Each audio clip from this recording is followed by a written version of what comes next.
And then I think you all have to click something now, right? Yep. Got it. Yeah. Okay, good. That's just a new thing that's going on with Zoom. Okay, so we get to start. You all did your homework. Oh my God, there's so much homework to talk about. So this is good. Okay, so we're going to go ahead and begin. Suzanne, you were my first one up on yours, and you went and found some pansies, right? Yeah, I was hoping. I went outside to look in my garden because I usually have a lot of flowers, but we had that storm come through and everything was totally wiped out. So I was like, okay. So I went down to Enchanted Garden, which usually has awesome flowers, and they didn't have much either. So I was like, okay, I bought 2 packets of pansies and brought them home. And like I said to Kathy, this is where you see I cheated, because this is the wide angle view, and so therefore you could see it's in the box and everything, where the other photos you don't see the box. But yeah. Anyway, now this is your 10-22, which is a super wide angle lens. You can see what a field of view it has. And then at 4.5 and at 29. And this illustrates exactly what I wanted for this exercise, is so that you can see the difference between the 4.5 background and the f/22 background. And that's pretty pronounced in this really wide angle lens. And then you pulled out your 100-400. yeah. So this was, definitely like these pictures better of the 3 different types, because you really get to see the flower. So I was happy with that one, and that's with the blurred background, obviously. Yeah. And then notice with this 100-400, because the more magnification you have, the bigger your lens is, the smaller your depth of fields are going to be. So the wider your lens is, the fatter your depth of fields are going to be. And that's why we use a wide angle lens for landscape photography, not only to get the full view, but then we don't notice as much as we're changing our f-stops. But notice that at f5.6, which you'd think would be a fairly reasonable size depth of field, the pansy outer petals are blurry. So it's really not much depth of field at 4.5 on the 100-400. And then here's the f40, and you can see the difference in the background. There's really not much difference in the depth of field in the background. Yeah, and I have to confess too, I cheated a little bit with these pictures, because the back, as you look at the picture, the back right white petal and the front left purple petal were all leaning forward. So I went and got some tape and made a little ball and stuck them so that they would sit up. That's good. You could see the whole face of the pansy. Sometimes we have to do that. Yeah.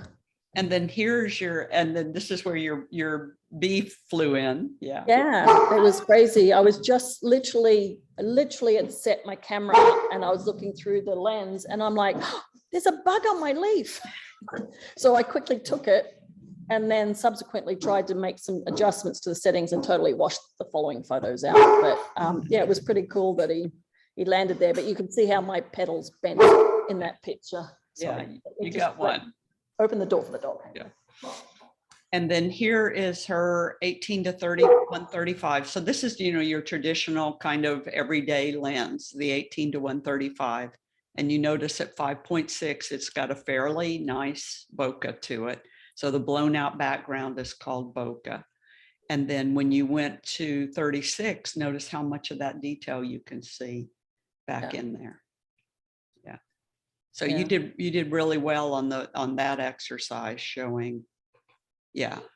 Oh, this is what I wanted to show. And then here's 36, wide or completely closed down on the 18-35. But then this is 36 on the 10-22. Yeah. So you notice how much of a difference there is. So it's not universal to every single lens. And that's kind of what I wanted you all to see.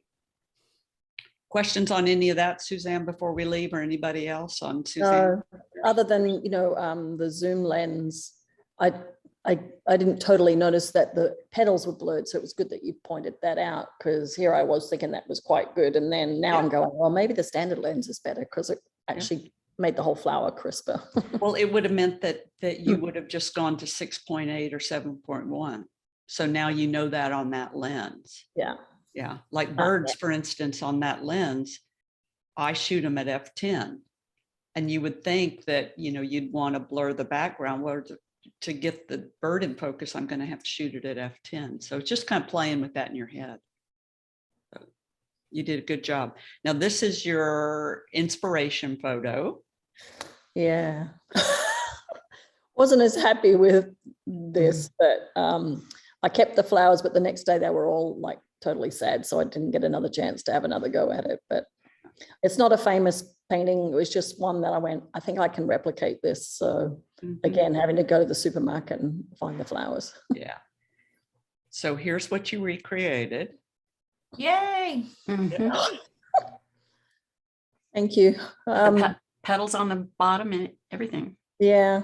Yeah. So the thing I didn't like about with this was the little blanket at the back, I was really happy with the flowers in the picture. And then I looked at it and I went, oh, I don't know that I like the background. But what I was trying to do here is on the right-hand side, emulate that it was more yellow.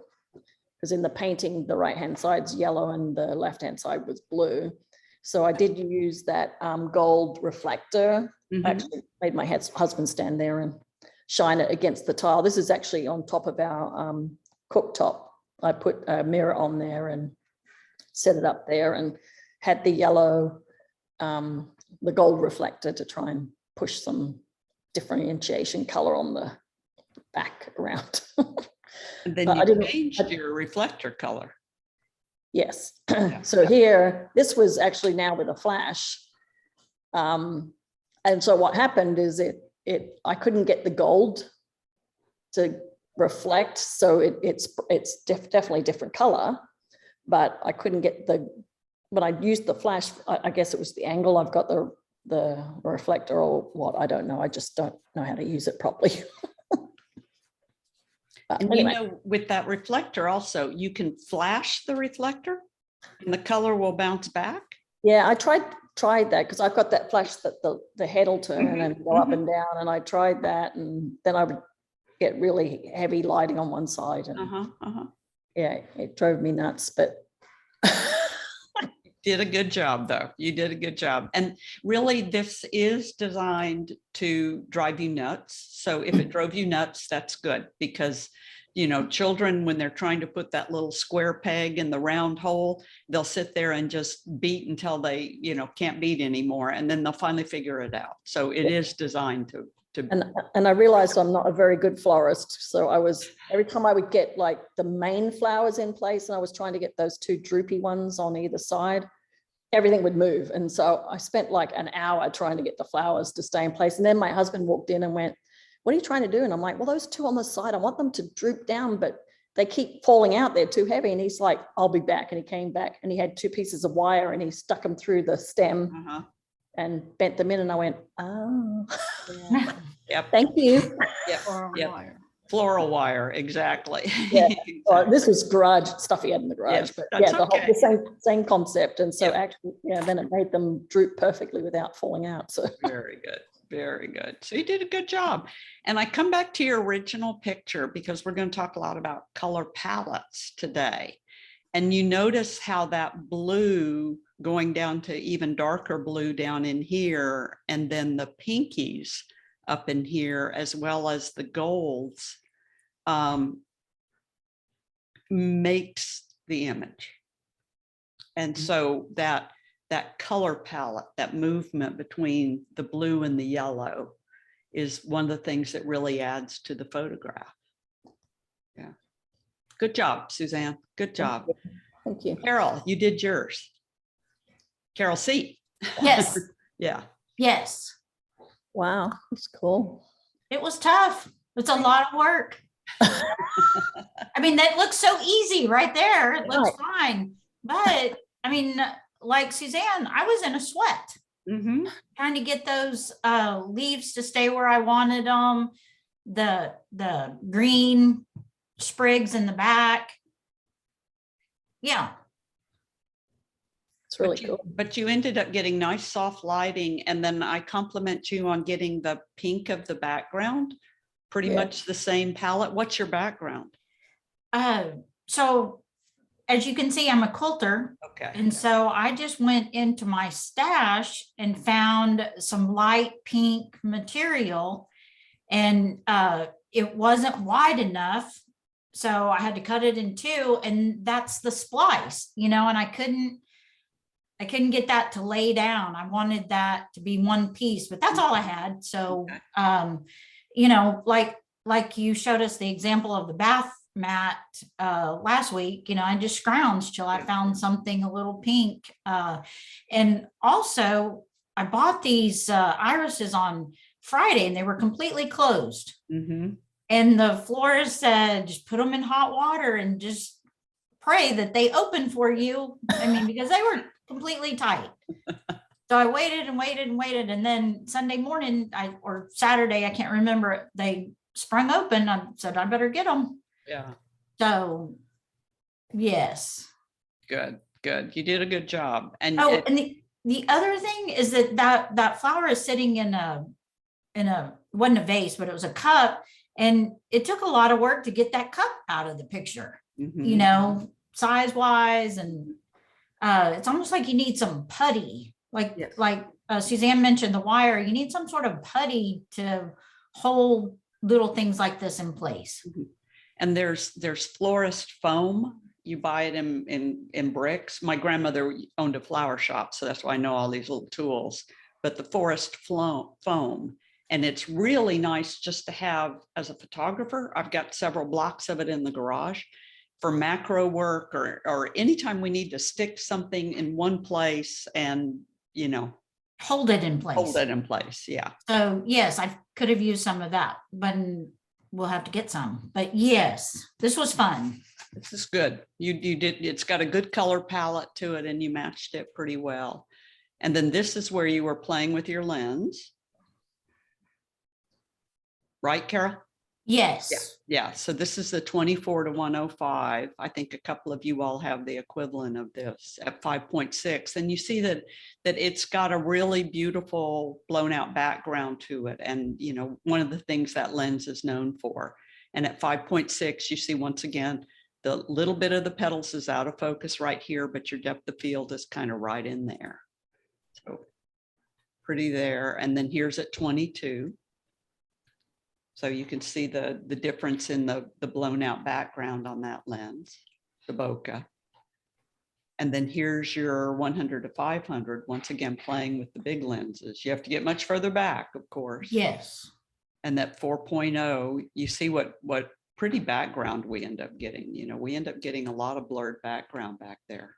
And then here's at 22. And notice here, we don't see it because the lens is so long. We don't see that background crystal clear like we would on a wide angle lens. Good job on that And one. that was because of the wide angle. I mean, the telephoto. the telephoto. Mhm, So mhm. you don't get as crisp a depth of field. Correct. The on a more telephoto. the more millimeters we use, the harder it is to get the background just absolutely crisp.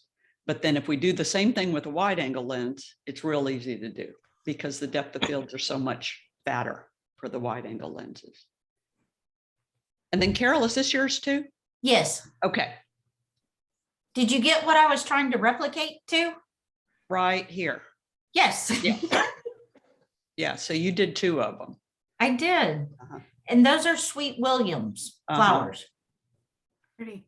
Stuck in a pine needle tree. I mean, a pine. Ah, okay. So yes, I was just trying to replicate the leaves and stuff. Uh-huh. And you've got the palette. This is more bright primary colors, where this is more subtle colors. Right. But you did it. That was before my irises opened. Yeah. You had something to work with. I tried. Yes. Okay. Is this whose is this? That's mine too. Carol, you just went crazy on this, didn't you? Yeah. Overachiever. Over. So this is the cactus blooms. That's your art that you chose. And then here's what you did with your cactus. Nice. Because I couldn't find a purple flower at the time. Now, this bloom doesn't belong to this cactus. No, ma'am. No, I didn't think it did. And then here, We're struggling. yeah, and then here you tried again, working with this, these little Turk's cap blooms that looks like. Right. Which does not belong to that cactus. Right. Right. And then the Ruellia definitely doesn't belong to the cactus, No. but you almost got it right here, just playing around with color palette and design elements of the photograph. Right. Right. Yeah. So good job. Good job. You did it 3 times. But you got it right. Yes. I mean, it was fun. Mhm. So had a good time. Thank you. Good. And then this is Marie's, and she's not with us. So she said that she found this as an inspiration. And yeah. then once again, playing with the only flowers we could get, she did this as a recreation of this. So how does she get the background so black? I suspect it's just a piece of black velvet. So you can use Oh, you can use black velvet, which works really well. And you don't want thick velvet. You want the velveteen with as little shine as possible. And or you can use black fleece. I've gotten to where I like fleece better than velvet. And since it's just a cloth, you can kind of drape it over anything. And it gives you a very nice black background. And then I suspect this is window light from the way that it looks. yeah. Nice. And then Lynette, this is yours. Yes, ma'am. So you did this lilies and this rose, and here's what you came up with. Wow. I worked on that, I don't know how long. I did a photograph during the day and I had bright windows. I closed the sliding panel. I'm still not happy with it. So I was doing this at midnight, turn off my lights everywhere except for one light. And I still got shadows. I said, flush. Okay, let's do flush. And this is what I got. That's your flash. Yeah. And then you added a texture to this from the texture. Well, you taught me. Yeah. That's right. So Okay. I said, because I couldn't get the background. And I realized this is an impressionist painting. And I said, I will never, ever, ever be able to get the background right or whatever. And I said, well, let's try and do something else. So Yeah. I found this great texture and I wanted to, because the original photo had a gradient kind of darker at the bottom and darker over the top, kind of greenish brown. And I said, see, it's darker over here, a little bit darker over there. I'm not impressionist painting. I'll never be able to do it. So I tried that one. But I love the color palette of this one better.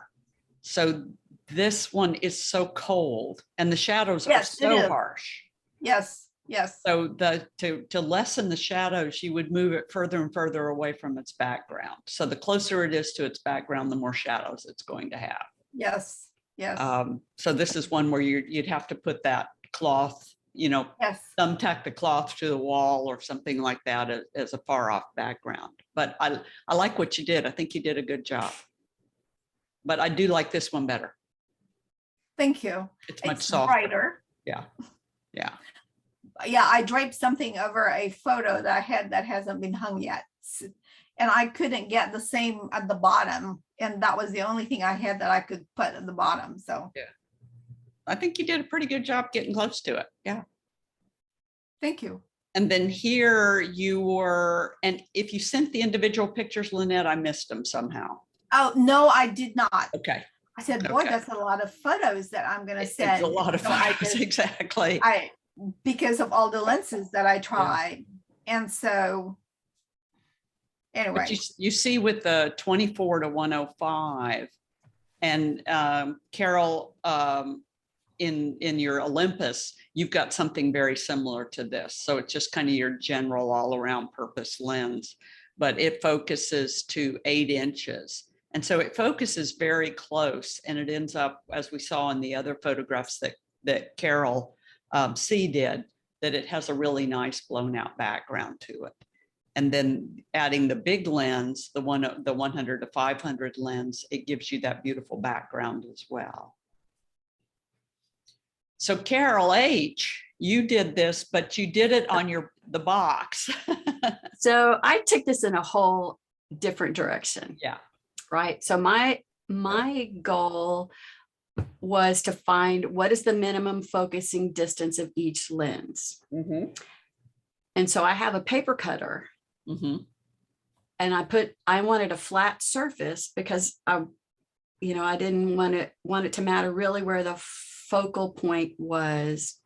And so I could move it like in 1/4 inch increments on that paper cutter. And so I could get pretty close. Yeah. And so that's kind of what I was going for. And then I thought, well, I'm not going to remember all this because I have a lot of lenses. And so I've got a little label maker. I think I'm going to put it on the lens cap, Yeah. especially for the lenses I don't use much. So that's kind of where I was going with this. And then, so this is my left brain, right? So then I said, well, how does that differ from what the manufacturer says I'm supposed to be able to do? And they weren't exactly right. And so I'm thinking the manufacturer fudges a little bit, because sometimes I could get closer Yeah. than the manufacturer said. But And that, it's written on every lens, your minimum focusing distance. And it's usually somewhere around the base of the lens somewhere. And so it's always there. And then when you don't have did to like, show all those. yeah, when you did like this, I quit after a while. I Yeah, understood yeah. what you were trying to do. But then this is what I'm interested in, is how close you could focus. And then what the background looked like between f4 and f22. Mhm. Yeah, but you were getting really, really close with these lenses. That the one that's kind of a fish eye, oh my gosh, I couldn't get any closer because it's got a fixed lens hood on it, and I got as close as possible as I could. Yeah. Yeah, they focus really, really close. So the Olympus lines does, and these are all Olympus lenses, Carol? There were 2 or 3 Panasonic. Panasonics. Yeah, but they're interchangeable. They focus really close. And then Well, we won't talk about Yeah, this. don't do that. Don't do Yeah. that. But then this one, this is a 50 millimeter, the 12 to 50. And the 12 to 50 is our 24 to 105 for you Canon users. So that's the 24 to 105, but Carol's got a different sensor size. So we just double these numbers. But look at this, we've got this really pretty blown out background at f4 back in there. And then here's that 14 to 140, which would be our 28 to 300. Yeah, 28 to 300 roughly. And look at the quality in the background. Here's your paper cutter down here. You were looking at the paper cutter, Carol, and I'm looking at the background. Yeah. Yeah. So you see how much depth of field we've got between the f4 and the f22. Now also, this is, remember, I made you all focus as close as you could. So number one, I wanted you to learn how close each one of your lenses focuses. But the closer you are, the more you can blow out the background. The further away you are, the less you can blow out the background. So it's all this physics of light going through these convex and concave lenses. It's really, it's got very complexity to it. So the closer you are, the more to the subject, the more you can blow the background out. The wider the lens, the less you can blow the background out. So there's a lot of little factors that go into this instead of just choosing f5.6. And when I bought this Micro Four Thirds system, I did a lot of research, and there's a lot of discussion about how depth of field varies with your sensor size. And I don't understand, it's too technical really but it's different. If you have a larger sensor, I think you can get a different depth of field at different f stops than you do with the smaller sensors. There's a mathematical formula, Yeah, I'm not doing that. and that's a pretty geeky thing, but it's a mathematical formula. And I have a program that I give where I show the math formula, and it's pretty long. And one of the factors in there is what size your sensor is. Yeah, we had some of the schools here were asking for people to come speak to their students, and they were, talking about math. And I said, well, I can come talk about photography because there's so much math in photography. There is so much math. Yes. And Yeah. at least you see a practical application for some of the stuff. Yeah, it is. It's really fascinating. Yeah. And you never need to do the mathematical formula for depth of field, luckily. But if you get it in your head, you can kind of wing it. So this was good. And then you see the difference once again in your depth of field back here with this 20 millimeter. So that would be a 40 millimeter fixed. And by the way, these fixed lenses many times are designed to give you a much more smooth, blurred out background. It's once again, their construction of the lens. So one thing I learned doing this is you have to make sure that you have any focus delimiters turned off. Because on my long lens, I had the close-up focus turned off, to keep it from hunting a lot. And I was going, man, I know I can get closer than that. And I looked at the switch, and That's right. There's a switch on the side for that. Yes. On the 100 to 500 and the 100 to 400. Yeah. So once again, you can see the blown out background here on this one. And this is her 100 to 400, which would be a 200 to 800 on other lenses. So it's What fairly switch or- substantial. What switch are y'all talking about? See on the side of your 100 to 500, there's a full or a 3.5 to infinity. You see that? Yes, ma'am. Yeah. So if you switch it over to the 3.5 to infinity, then you can make sure that you can zoom to everything. Ah, Mhm. So put it over there. Yeah. Okay. And then here's what you recreated. And this was hard because I thought, I don't want to do sunflowers because I thought, okay, I know I can find a sunflower. Mhm. And so I went to 2 different places looking at the flowers they had. And I finally said, I was standing there in the store looking at the flowers they had and then Googling famous flower things. And I finally found this one from Georgia O'Keeffe, which says Rosy. that it's a Mhm. white rose. I'm not a Georgia O'Keeffe fan, or I haven't been until I started. Of course, this took me down a rabbit hole, right? And then I found out she really was quite a photographer. Now I've bought a book and everything. Yeah. So I thought, okay, I think I can do this with the white roses. And so I bought a dozen white roses, which my husband is taking credit for now. But yeah, so I really do. The more that I looked at it, the more I liked this. Yeah. And so, yeah, I struggled. And then here's what you did. Here's what I did. Yeah. I had trouble with the lighting and the white balance. And I finally decided pixels don't blend like paint does, because her shadows, she's got some blue in some of the shadow areas. I could get the grays and the blacks. And then my roses were going, the swirl of the petals were different. And so I may have flipped this horizontally. I can't remember. To make it look more like hers. Yeah. Yeah. But then I thought, well, if you put them side by side, you can see, oh yeah, they're kind of similar. So Yeah. I decided good enough was good enough, because I was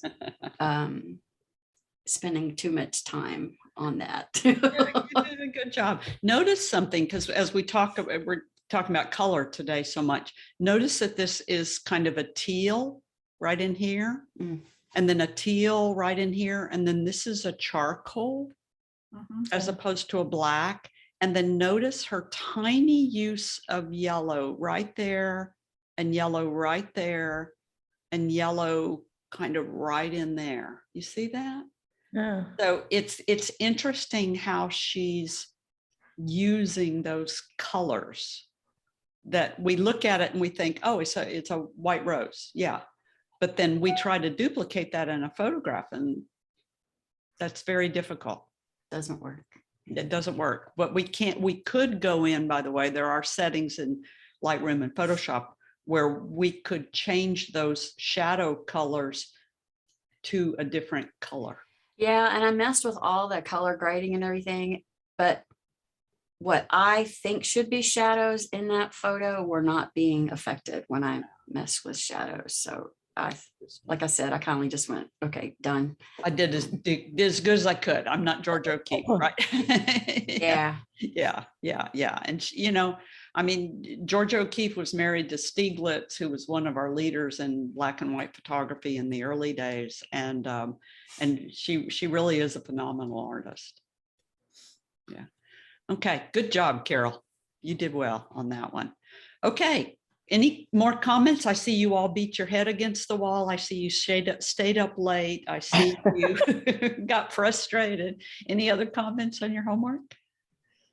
Oh, one thing I did realize is that in my head, I need to have like a plan of like a checklist of things I need to do when I'm setting up. And if it's focused, then making sure I still look at all the other things like the ISO and the balance and everything, because I do 2 of the things and then I go and take a picture and then it would be totally washed out. And then I was like, oh, I didn't look at my balance, because as soon as you change the F, the balance goes off. And I'm like, oh, I need to. So I did a whole bunch of photos. I ended up deleting them all because they were awful. And then started again. And then I was like trying to be more methodical, because I'm more a methodical thinker. And I was that way I could double check, make sure I do everything and not have so many photos wasted where I've just blown them out. What from everybody else? Anybody else? Kathy, I have a question. Yeah. I'm looking at that balance, like Suzanne was just talking about. Sometimes instead of a single line, I get 2 lines. If you get 2 lines, that's because you've pushed a bracket. You push a bracket button and you're getting one exposure at one point on your light meter, and the second exposure, whether you like it or not, is at the second point on your light meter. So if you get 2 lines like that or 3 lines like that, you've pushed a bracket, and that is in your red menu at the very beginning, and it's called exposure bracket. Okay. Thank you. Because you could do 5 exposures, all the way from very underexposed to very overexposed. Thank you. You're welcome. You're welcome. Yeah, this teaches you a lot about your cameras as well. Yeah. Any other questions? Any other comments about my challenging homework assignment? Y'all good? If you didn't beat your head against a wall, it wasn't good. That's all there is to it. Because it would be the same thing if I were doing it. Suzanne was talking about she needs a check sheet. Okay, it's the same thing. Anytime I do any of these internal challenges for me, I can end up sitting up here for hours and then sometimes have to give up. And I'm supposed to tackle one shortly, and then I end up giving up. And then in the middle of the night, I figure out what the missing piece is. And, this is how you learn. Practice And challenges like this. Yeah. Trying to recreate something that somebody else did. Okay. So I'm going to talk about exposure compensation on your handout, exposure compensation on certain colors of flowers. So during the summertime, when we've got hibiscus, these beautiful red hibiscus, what we have to watch out for is we can overexpose that red channel. So on your histogram, this is when you would have a spike going up your histogram in your red. So you wouldn't, you're instead of having kind of a regular histogram, you end up with one little spike going up in the middle of it. And that would be in your red channel. And then on your computer, because on my camera, I've just got my black and white histogram set. But on my computer, when I would bring it into my Adobe Camera Raw or my Lightroom, I would see that red histogram spike right in the middle of the histogram or over to the side of the histogram. So we have to watch for blowing out or going off the spectrum, the channel of certain colors, like this pink on this native rose.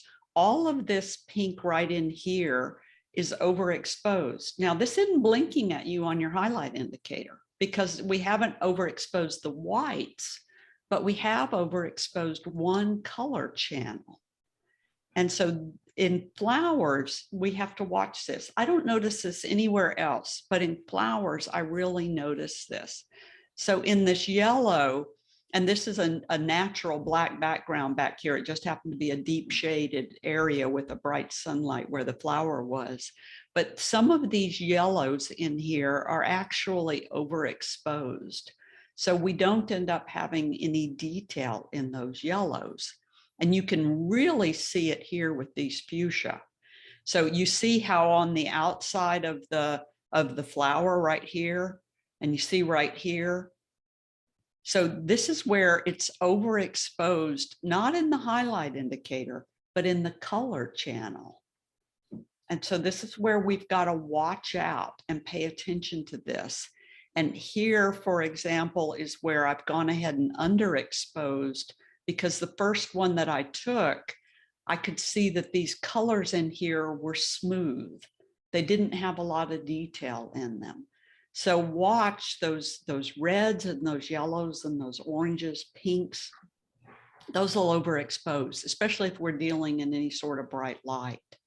And what we do about it is, here's a bluebell from last summer, and we go into the hue, saturation, and luminance adjustment, because we don't want to darken the whole photo to get rid of this. So we go into HSL, hue, saturation, and luminance. And what hue, saturation, and then we take the purple slider and move it down. That only works on purple. So it doesn't work on any other color. So the same thing holds true in hue, saturation, and luminance. If we want to accentuate a color, if we want to bring it out for the composition and for the enjoyment of the photograph, we could move the sliders to the other side. So in hue, saturation, and luminance, the first tab is hue. And this is very tricky, but hue, you've seen this in portrait photography, where sometimes the pictures have a pinky hue and sometimes they have kind of an aqua hue to them. So that's where a lot of portrait photographers are playing around with the hue of their photograph.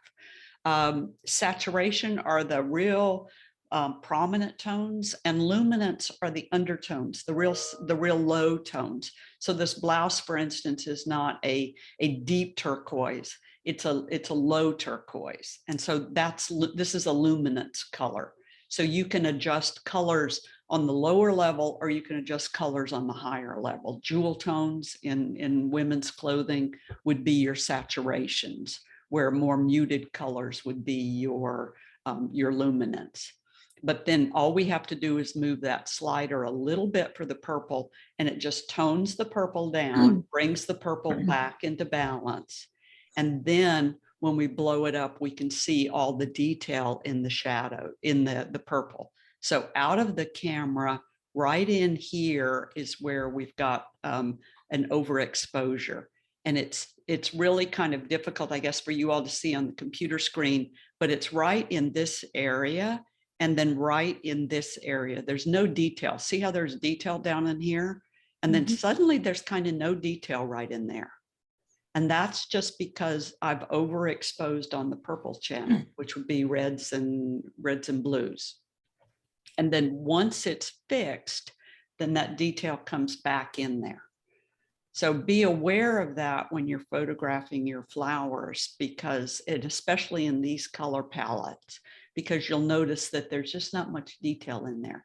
You don't want to overexpose the whole picture because it's not necessary.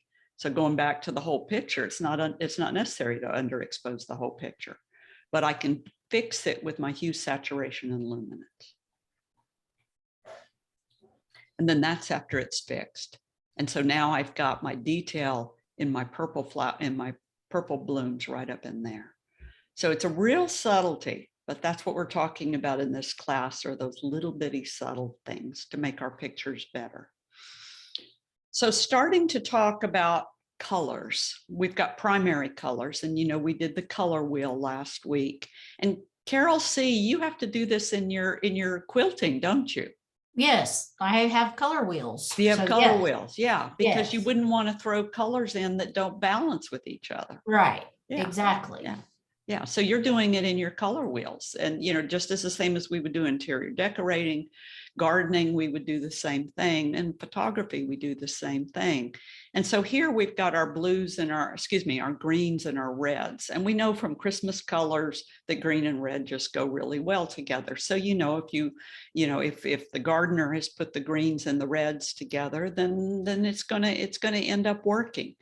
And then here, pulling back just a little bit for the photograph, I've added the green, kept the greens and the reds, but then there's a little bit of a subtlety going on with the purple, if you look at the color wheel, these are colors that go well together. Yves Saint Laurent's garden in Morocco, in Marrakesh, is all done in this beautiful blue and brilliant primary yellow, and then subtle tones of green throughout all of the cactuses. So looking at your color wheel, you know that blue and yellow go really well together because they're right across from each other, primary colors, and then you mix them together, and of course you get green. So as a garden layout color, you can see why this would work. And of course, it's a haven for photography because everything is in balance. This is nice because most of our natural work out in the field, we're going to get things in color harmony because nature rarely has things that are out of color harmony. But when we start putting pictures together in our house and adding artificial backgrounds, this is where it becomes important for us to understand how these color wheels are fitting together. So in this background here, we've got just a little bit of working with a slight bit of blue to go with the yellow that's in the center of the canna lily. And then we get into, not yet.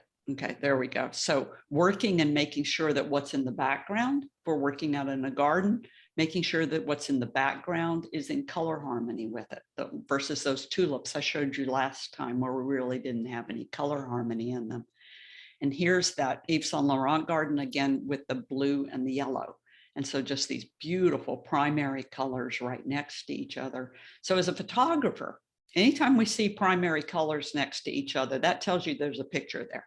We need to work on this because we've already got our color harmony. So anytime we get that blue, those harmonious colors together, let's see if we can find the photo in it. Here's another from the Yves Saint Laurent garden. We're once again playing with that blue and then working with that subtle green as opposed to the yellow in the other photograph.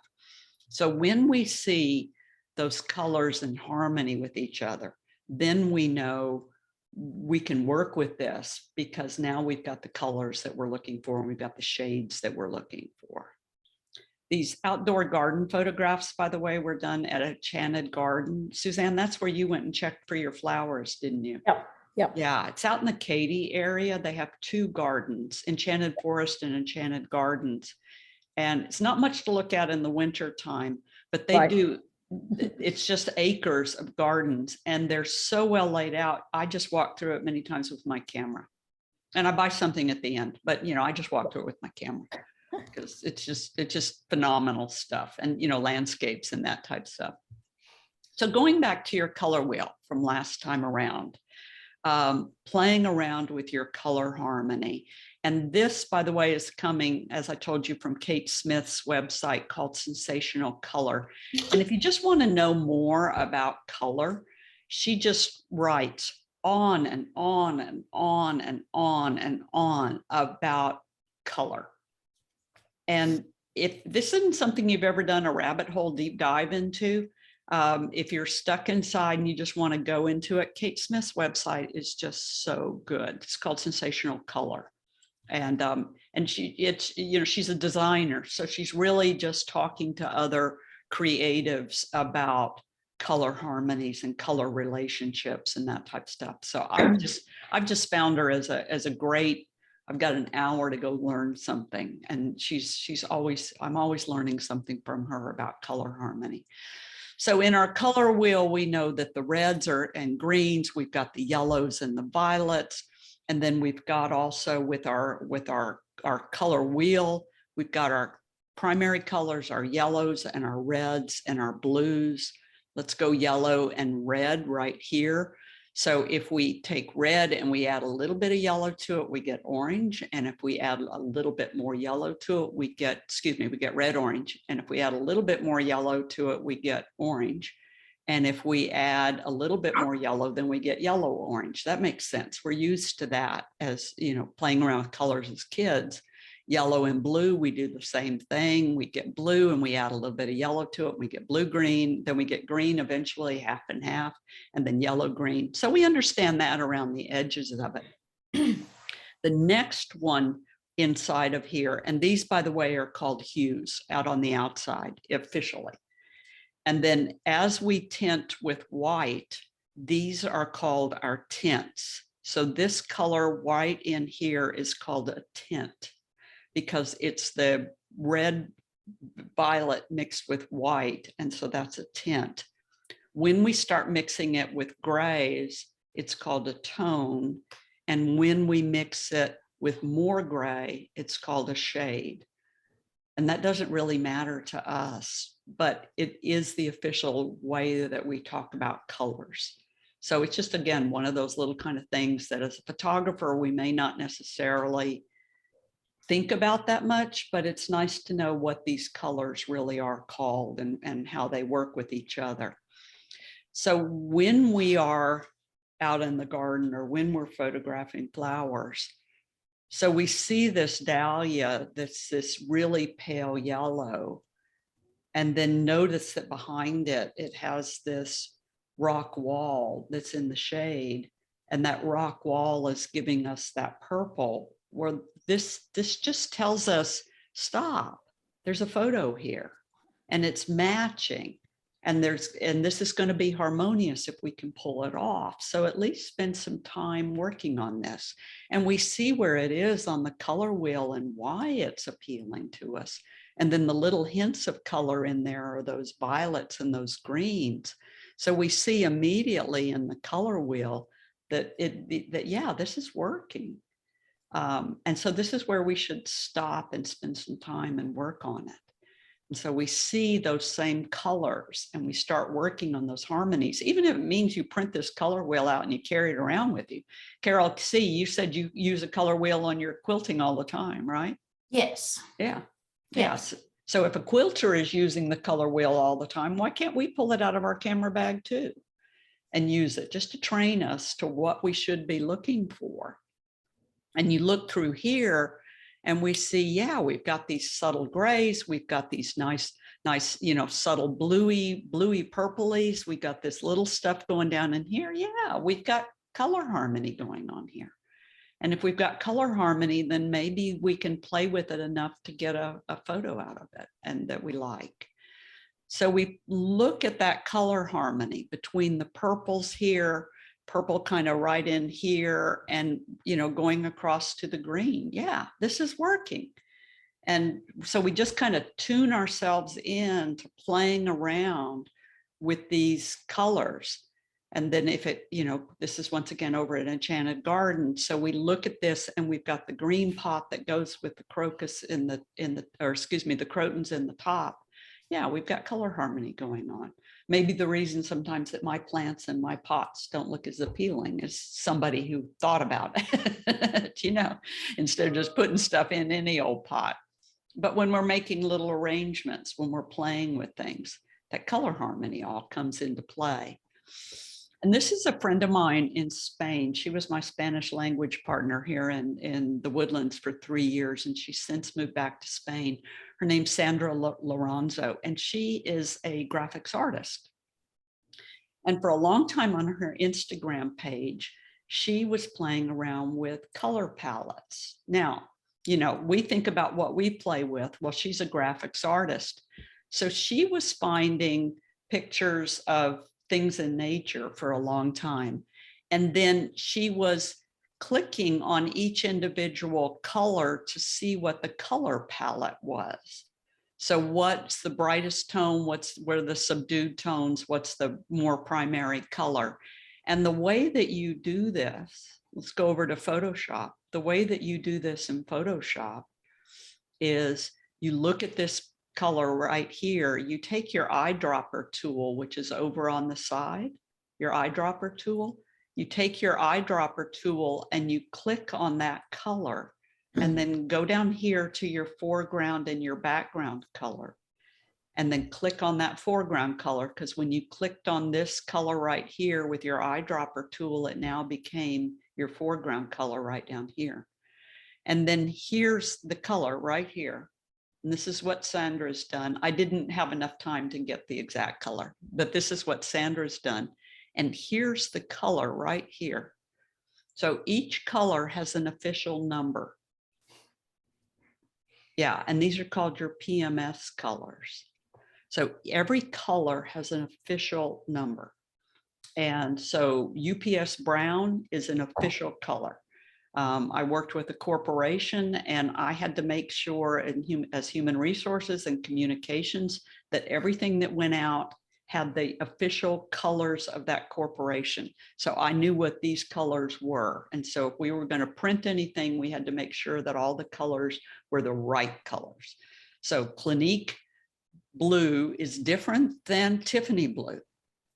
And they make sure that they're absolutely perfect in that respect. And this is what Sandra, as a graphics artist, was playing around with, where if this is the color harmony in nature and it works, then this color palette right here is also going to work. So if I make my one brush this color and one brush this color and one brush this color and one brush this color, then they're going to work. Or if my text is this color on top of this color, it's going to work. So it's kind of interesting. And until I realized what she was doing and the application it has for a photographer, I was just kind of marveling at her as a graphics artist playing around with color palettes of what would work. So it helps if we want to make sure that things are going to be in harmony with each other. And then, you know, we can play around in here. We can move, as a photographer, we can move this slider up and leave the little circle where it is. And wherever we settle it, that would be a color that would be in harmony. So this comes into play for things like textures. This comes into play with what color of artificial background do I overlay behind my photograph, because now we can get rid, we can mask the subject and create a new background. Well, that background better match the subject. Otherwise, somebody is going to be able to notice that you faked your background. So it comes into play. And it's kind of interesting and it works. Any questions on this? No? Okay. So there is also this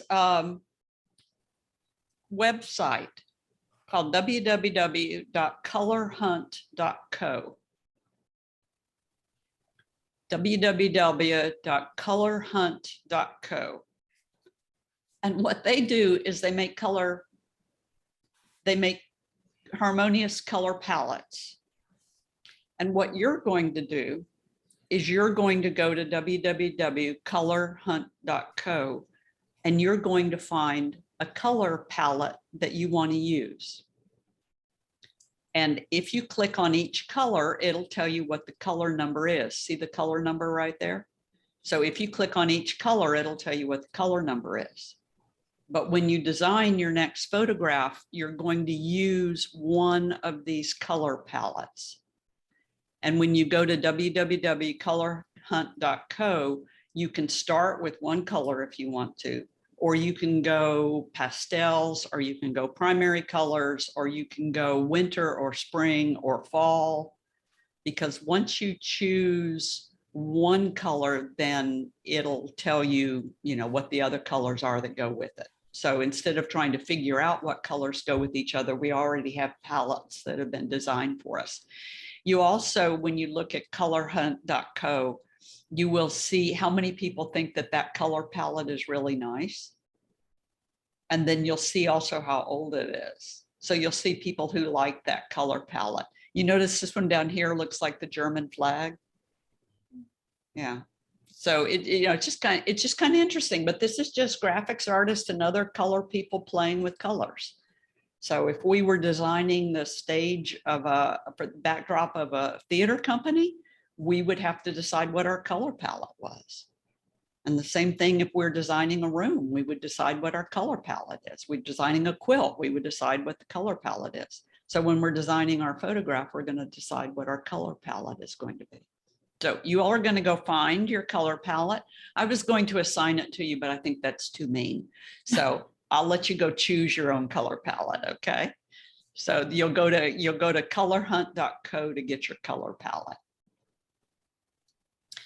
And then when you're designing your photograph, I want you to think about composition. Same thing that we would do in any one of our photographs, the basics of composition.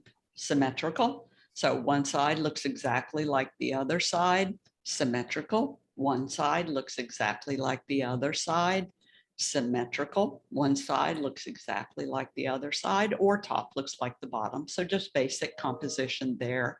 Symmetrical. One side looks exactly like the other side. Symmetrical composition. In photographs, these are mostly always appealing as long as they don't have glaring colors in them, but at least they hit the check the box on composition. And then we get into asymmetrical composition where one side does not look like the other side. So asymmetrical composition is a little bit off balance. Asymmetrical composition, one side does not look like the other side. So asymmetrical composition. Asymmetrical composition, one side does not look like the other side. My playing around with roses, with tulips. There's tulips in the grocery stores right now, all over the place. So one side does not look like an asymmetrical composition as well. One side does not look like the other side. So, trying to balance things out where they're not in perfect balance with each other. And then we have asymmetrical composition with the rule of thirds, golden rule of thirds, where we divide the frame into 9 equal rectangles. You can even put this in your viewfinder if you want to on most of the cameras. And then we put the most interesting element on one of those intersecting lines, the most interesting element. And that's where the viewer eye is going to enter the photograph and then hopefully move around the photograph like my cursor is, and then come back and stay inside the photograph. And remember, going back to lesson 1, people look at the widest area of the frame first. I've got 2 white areas in this frame, one in the background and one in the foreground, but the light area is in focus. And so hopefully that's where people enter. So you've got to think about looking through that viewfinder. Where's the bright area? Where are the primary colors? Where are people going to, how are people's eye going to move around the frame? Where's the brightest area? So on that intersecting line, once again, facing into the frame, not out of the frame. So hopefully the viewer's eye moves around the frame and comes back in and stays in the frame and doesn't get distracted and leaving out of the frame. So rule of thirds, same thing. Here's the brightest area of the frame. This is the place that's in focus. So hopefully the viewer's eye stays in the frame and moves around. Same thing here. Where do I put the red? So I've got red and blue in here and a little bit of yellow. And so where do I end up putting what's in focus and what's brighter? Right there on that intersecting lines. And then hopefully the viewer's eye stays inside the frame. And then there's this other thing where yes, diagonals. So diagonals, don't forget the diagonals. So the Luna moth and lay it out in a diagonal.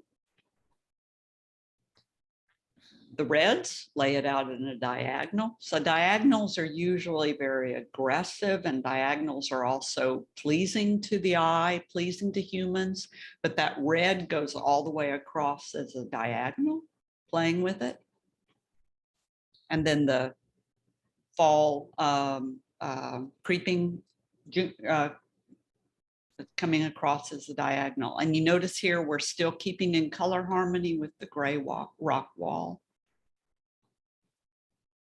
And then layout, remember, we can go vertical or horizontal, move that camera around, even on, birds, landscapes, whatever, move that camera around. If you've taken a good horizontal, then take a vertical and see what happens when you take a vertical. Move that camera around. If things are moving horizontally, it's a horizontal. Things are moving horizontally, it's a horizontal. But it's a horizontal on this lily.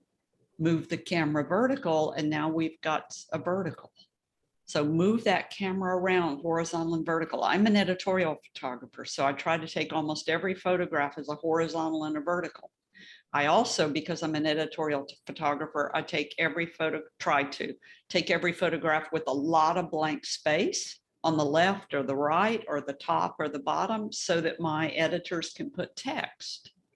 So I'm shooting in a whole lot of different ways once I find something that works for me. It's vertical, it's a horizontal.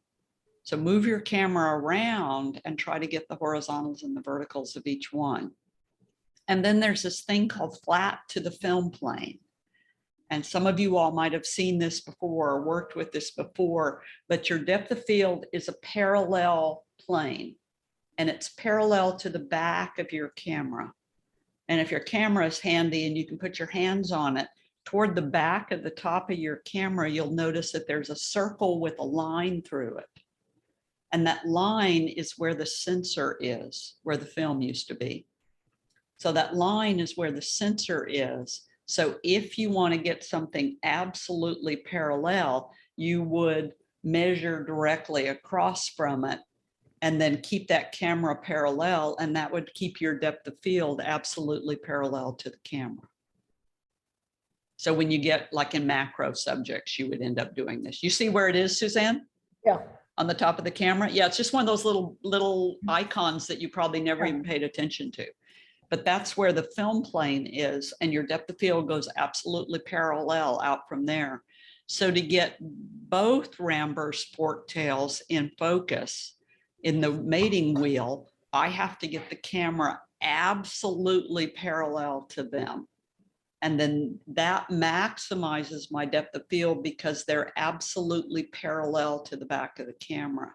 Same thing with the rice paper butterfly. I'm keeping the camera absolutely parallel to that butterfly, and then I get the body and all the wings in focus with my 5.6. That comes into play with your golden orb spiders in August, or that comes into play when we're working on a spider web. So that camera stays absolutely parallel. It's called flat to the film plane, an old word, obviously, because of film. But this is how we can maximize our depth of field. Holds true for butterflies. Holds true when we're photographing butterflies, trying to get as parallel as we can.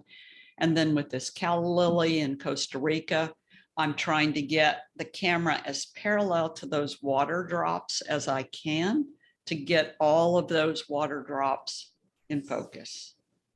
And this was on the Sierra calendar one year. So, then working with it, I played with it then with trying to get the interior of the flower in focus and this little tendril thing in focus. So, just playing around with that.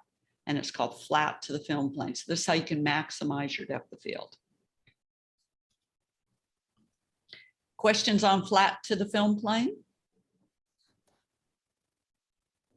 So basically you're saying your camera's not tilted forward or tilted up, right? Correct. Exactly. So that slight bit of tilt in the camera is going to just make the depth of field cut through your subject, as opposed to getting absolutely flat to it, so straight across. Have you played with flat to the film plane before? Not if I have, it's not been intentional. Yeah. Carol, have you played with it in macro, Carol H? Yeah, Yeah. that's what I was just thinking. It's kind of important to try to get parallel or with Yeah. with the flower head. Yeah, exactly. And, you know, look over Carol H's shoulder and you'll see that Gaillardia, the Indian blanket flower up on that wall. See that?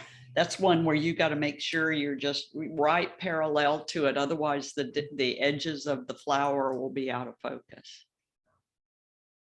Yeah, so it's flat to the film plane here with the red-eyed tree frog keeping both eyes in focus. So flat to the film plane. And then flat to the film plane, trying to keep as much of that tulip as we can parallel to the camera with still the shallow depth of field. And would you want the camera lens on a vertical as well? Like where you're trying to maybe where you're trying to focus in, you want to be at the same height? Well, yeah, that helps a lot too, because, and if you think about it, that lens being flat is parallel to the back of the camera. Yeah. So yeah, we want to try to, you know, so that eye level with the tulip shooting straight across is going to maximize my depth of field as opposed to shooting down on it. Yeah.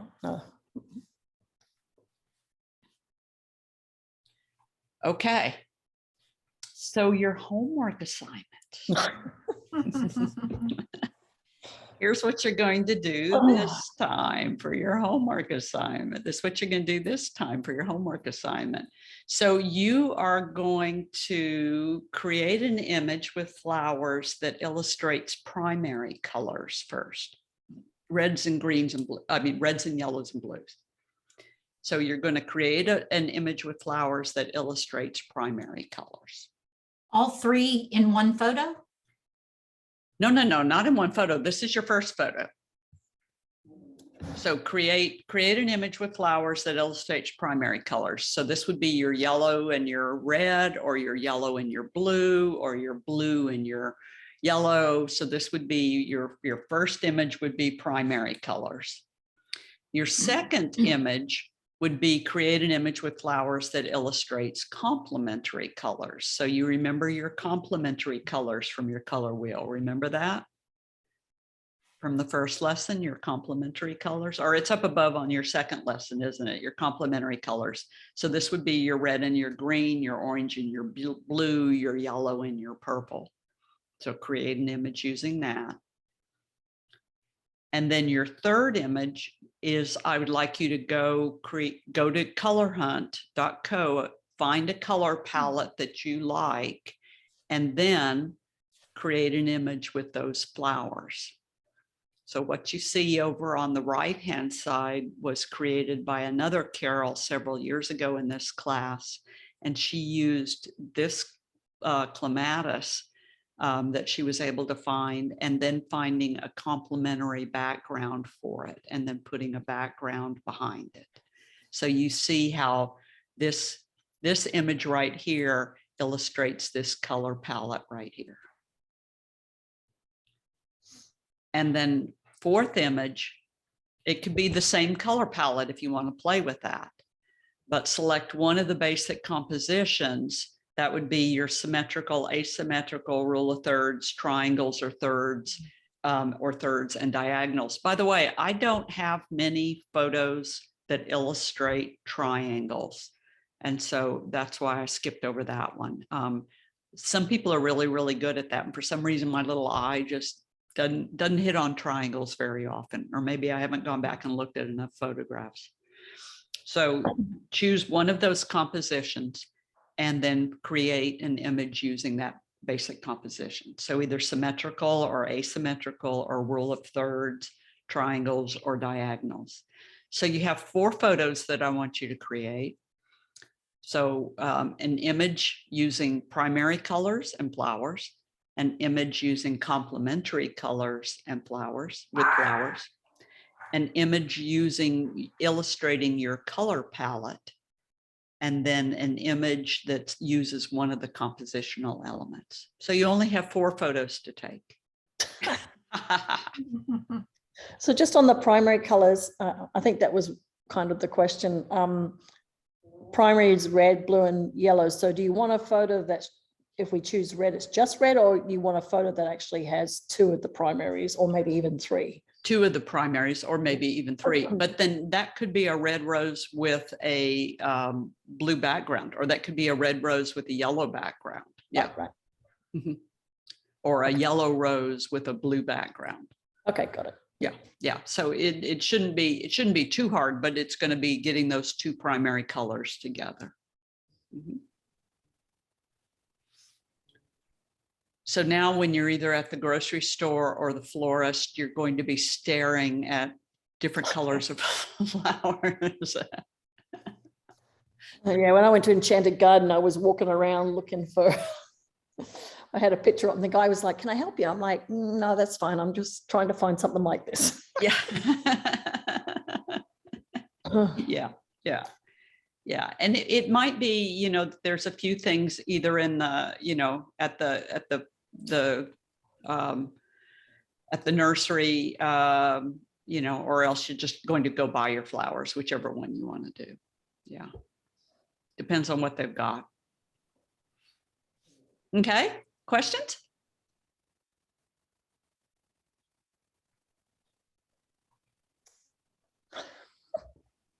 You set for your homework? Sure. Do a lot of thinking here. Yeah. It should be fun though. You've got a week. So until we meet again next Monday. Sounds good. Okay, so any questions?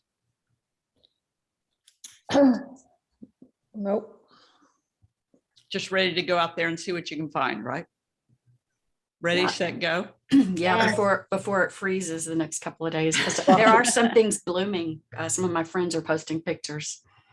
I haven't seen my- any flowers around me. So My paper whites emerged last week. And so we have paper whites here and they smell amazing. So the paper whites are blooming, but they're almost totally white. And then the daffodils are just about to burst into bloom. I've got them all in pots. So I'm going to bring in as many as I can if it ends up we do have a freeze. I have an orchid blooming, but it's not a primary color. Yeah. It's yellow and purple. That might go for my complementary. That Yeah, might go for your color palette as well. Might go for your color palette, might go for your composition too, your symmetrical, asymmetrical. So And that's Play the only around with one I what you've have got. blooming. yeah, see what you've got. Have fun. If you have any questions, feel free to email me. Anything before I leave you this morning? But just quickly on the basic composition, does it have to be a flower or it doesn't have to be? It does have to be a flower. This is a flower class. Okay. Yeah, but it could be greenery. Your greenery is considered flower. Okay. So it could be greenery. Okay. Mhm. Thank you.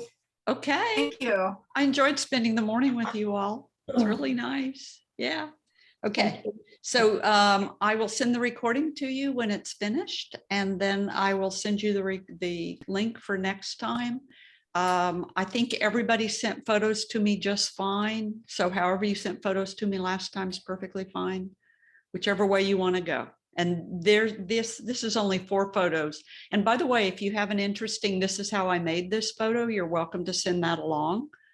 It's okay to see your paper clips and your tape and your, and all your stuff. So it's okay to do this is how we made this photo. And since you're resizing these to PowerPoints, you can also just attach them to a email if you need to. Okay. Thanks, ladies. So, Thanks. I will Thank see you next time. Okay. have a good day, everyone.